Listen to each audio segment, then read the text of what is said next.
Yes. Yeah. On the X-Files, when you smoked, you had this very signature way of holding the cigarette, like you were choking the life out of it.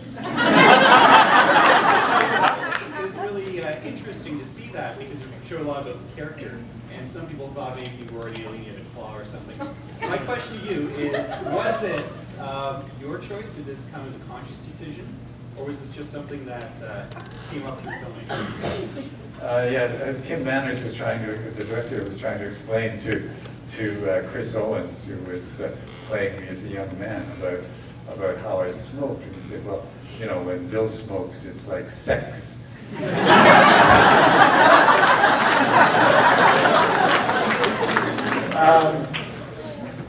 No, it's interesting. There's two things about that, maybe. One is, I was a reformed smoker. It was 17 years since I'd smoked, and we were using these herbal cigarettes. So, but I'd always loved being a smoker. You know, and I started as a teenager because it made me feel big and strong and powerful. So I really enjoyed being able to do that again. As for the position, I didn't know where that came from until I was doing research for my book and found a picture of my father holding his cigarette in exactly that way. We'll take just one more question. I'm a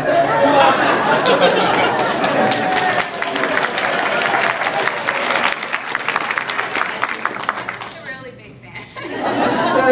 Hey, this is an X-Files question, but it kind of relates to your discussion about being skeptic. Your character was primarily in the mythological arc, and not so much in the monsters. Right. And I've seen the series probably 7 times in its entirety, and I still can't, like, I still have to, like, make notes, and, like, how did you, as a character, did you have a really intense kind of, or you just go week by week, like, okay, this is the script, I'm going to go from here, or did you really have a thorough knowledge of, like, now I'm Mulder's dad, and now I'm this, and now, like, how did you go about it? And then, yeah, did you get really into it? Like, as a skeptic, was it really hard to be an actor getting into that? Yeah, really? well, I think answer a couple of those things.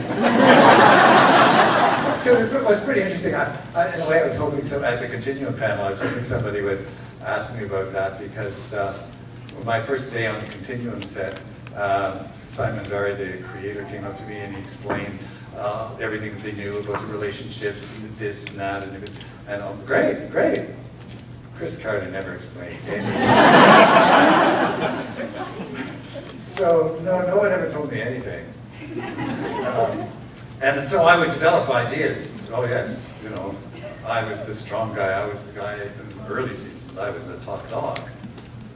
And then who's this character John Neville is playing? And then there's the fat man and the well-manicured man. Yeah, I know. He seems to be bossing me around. But I was the top guy. So basically, what an actor has to do is live truthfully in the imagined situation. And not always was the imagined situation the same from one episode to the next.